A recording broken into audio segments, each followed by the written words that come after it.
ہم سب دنیا والے ہیں، دنیا دار ہیں، دنیا ہی کی محبت اور دنیا ہی میں عیش و آرام کے طالب ہیں، یہ انتہائی قبیح اور خطرناک صورتحال ہے۔ سارے اعمال جو ہیں آپ کی برائیوں کے پلڑے میں ڈالے جا رہے ہیں اور نیکیوں کا پلڑا آپ کا خالی ہے۔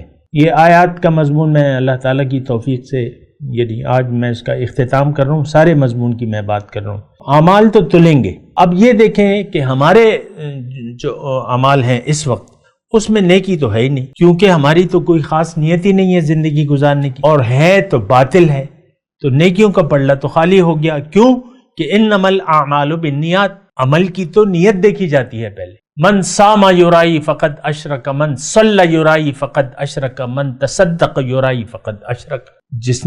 جس کے کام میں للہیت نہیں ہے تو وہ مشرک بن گیا۔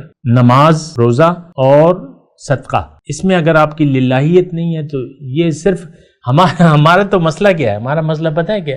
ہمارے کسی کام میں للہیت نہیں ہے، ہماری تو دنیا میں رہنے کی نیت ہی خراب ہے۔ لہٰذا آپ اس بات کی توقع نہ رکھیں، میں آپ کو صاف طور پہ کہہ رہا ہوں، کیونکہ آپ اللہ تعالیٰ کی آیات سے ظلم کر رہے ہیں۔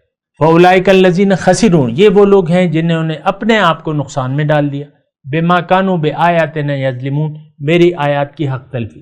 اب حق تلفی کرتے تھے، اب اللہ کی آیات کی حق کیا ہے کہ آپ اس پر عمل کریں، اللہ کے احکامات کے مطابق زندگی گزاریں۔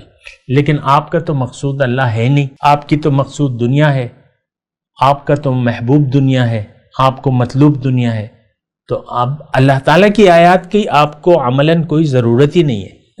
تھوڑی سی اس بات پہ غور کریں نا۔